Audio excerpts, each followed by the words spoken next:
7 de la mañana, 18 minutos. Saludamos al coronel en servicio pasivo Mario Pazmiño, ex jefe de inteligencia militar. ¿Cómo le va, coronel? Buenos días. Muy buenos días, un placer estar en la entrevista y un cordial saludo para todos los televidentes. Gracias y bienvenido. Explíquenos un poco cuál es la lectura que usted le da a este reglamento para el uso progresivo de la fuerza que permitiría tener más responsabilidades a las Fuerzas Armadas.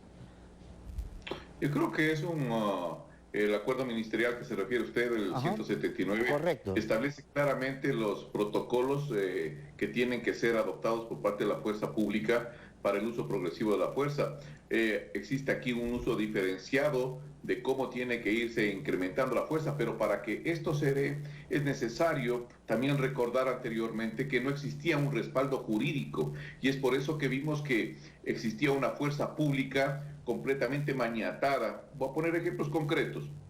El tema de Ibarra, el asesinato de una chica por parte de un delincuente que lo apuñaló con un arma y esto generó a su vez que no se emplee el uso progresivo de la fuerza por parte de la Policía Nacional. No estaban los protocolos establecidos claramente y también había una deficiencia por parte de la fuerza policial en que sus miembros no habían o no tenían la experticia para el uso de armas de fuego. Estas situaciones se están corrigiendo con este tipo de acuerdo ministerial. Pero hay una cosa importante, porque la mayoría de la sociedad ecuatoriana piensa que inmediatamente que se presenta una manifestación, las Fuerzas Armadas salen a repeler. No es así. Tienen que darse unas condicionantes. La primera es una grave y una gravísima alteración al orden público, en donde el Estado de la democracia esté en riesgo, el Estado de Derecho. Segundo, y que es sumamente importante, es que la fuerza policial haya sido desbordada como tal y que se haya, por otro lado, por parte del gobernante, haya extendido un estado de excepción.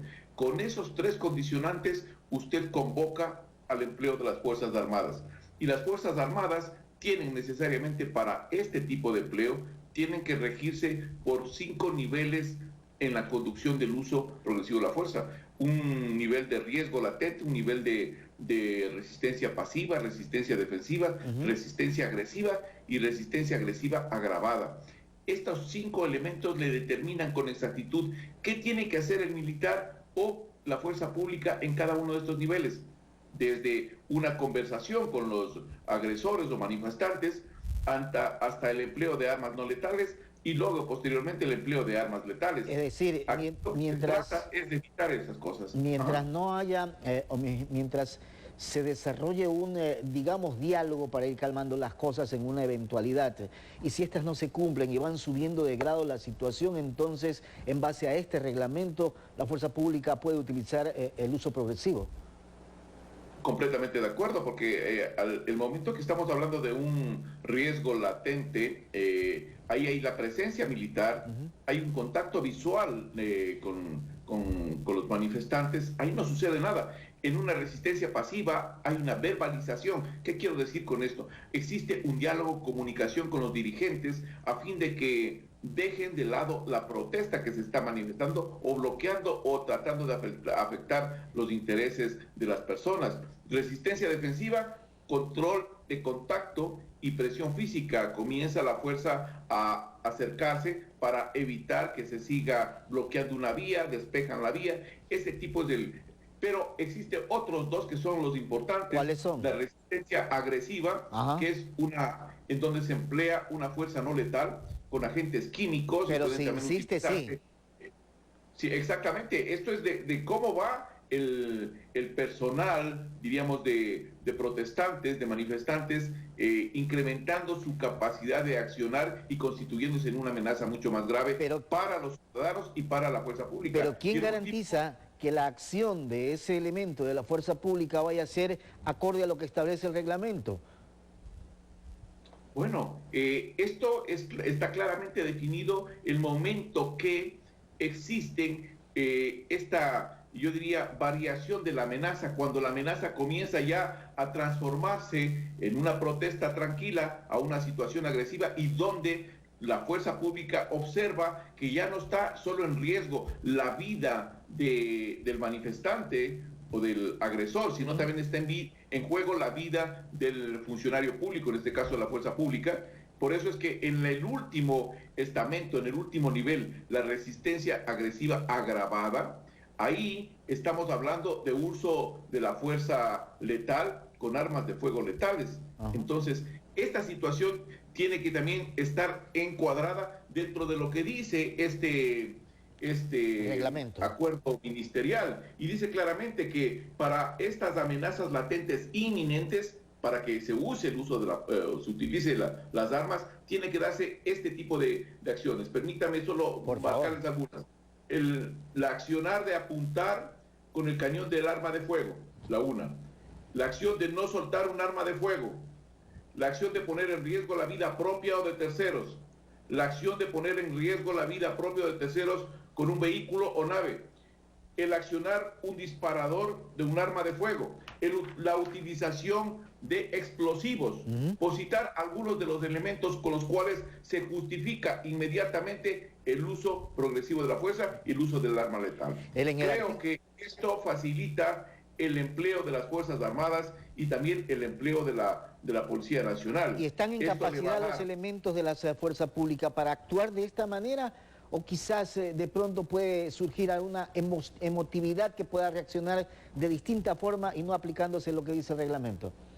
Bueno, yo creo que todos los funcionarios públicos, me refiero a Fuerzas Armadas y Policía Nacional, tienen que hacer permanentemente evaluaciones psicológicas a su personal, tiene que realizarse un entrenamiento y una capacitación, y lo primordial, tiene que el Estado dar los diferentes equipos, munición y armamento para las prácticas. No puede ser que un policía nacional realice una práctica durante un año y tenga que pagar la munición para hacer la práctica. ¿Y cuántos cartuchos disparan en el año? Aproximadamente unos 10 cartuchos.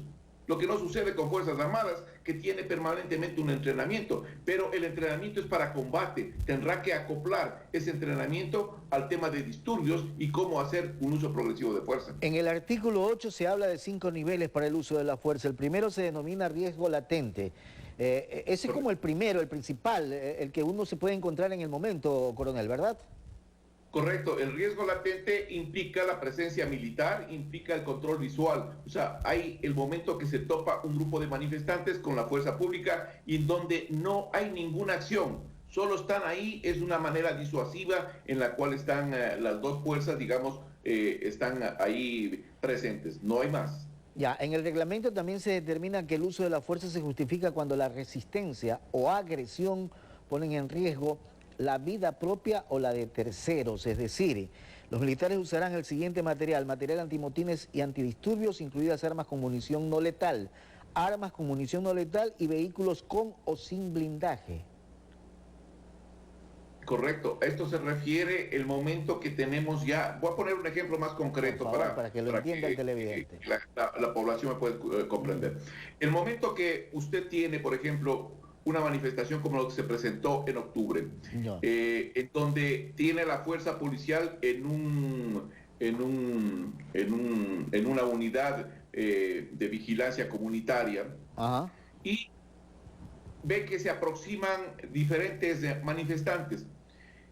Estos manifestantes lanzan bombas Molotov al interior del recinto policial.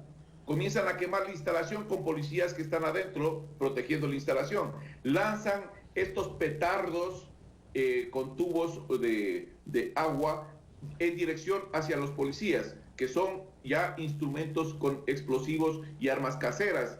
Entonces, ese momento, usted está dándole los razonamientos y está dándole los motivos para que ese personal policial o ese personal militar pueda utilizar las armas letales en defensa de su integridad y en defensa también de la integridad de las otras personas.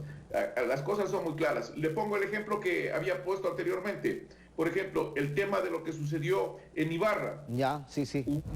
Una persona tratando de apuñalar y nadie hace nada. 7 personas viéndole, 7 policías viendo lo que está sucediendo y nadie actúa. Ahí le está dando los justificativos para hacerlo. Correcto. Coronel, quiero agradecerle por haber estado con nosotros esta mañana. Que tenga buen día.